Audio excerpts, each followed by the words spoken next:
Today we're chatting with Dr. Michael Mann. He has a new book out called The New Climate War, The Fight to Take Back Our Planet. In the book, you argued that the focus on individual action has actually allowed some of the biggest polluters and corporations to skate by with business as usual. Yeah, no, absolutely. These are things that we should do, individual actions aimed at decreasing our environmental footprint. And so we should do these things, but what we can't allow is for the framing that somehow individual behavior alone is adequate to address the climate crisis. That's a convenient message for polluting industries who would rather deflect attention away from the needed systemic change, the needed policies, and make it all just about individual behavior. So we need to do both. And indeed, we need to vote for politicians who are willing to enact those policies. Dr. Mann, you have a PhD in this from Yale. You've done this for 30 or more years. What's it like when people either in the political realm or just the armchair expert, the average layperson, discounts your expertise?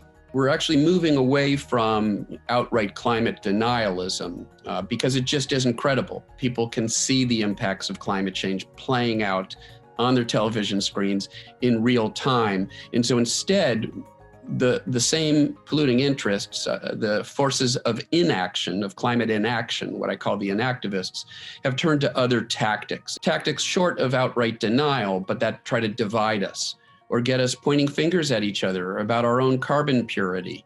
And of course, the notion that it's all about individual behavior plays into that. That's a deflection from the needed systemic changes. Dr. Mann, even though we have affected the climate in real and measurable ways, it's not all doom and gloom. It's not too late to eventually reverse this. What do you suggest that folks watching do? If we act now, if we act boldly, we can save this planet, preserve this planet, a livable, thriving planet, not just for us, but our children and grandchildren. There's still time to do that. And by the way, we can do that and provide opportunities for people at the same time. There aren't that many jobs these days in fossil fuel energy. It's largely automated. There are far greater numbers of jobs in clean energy.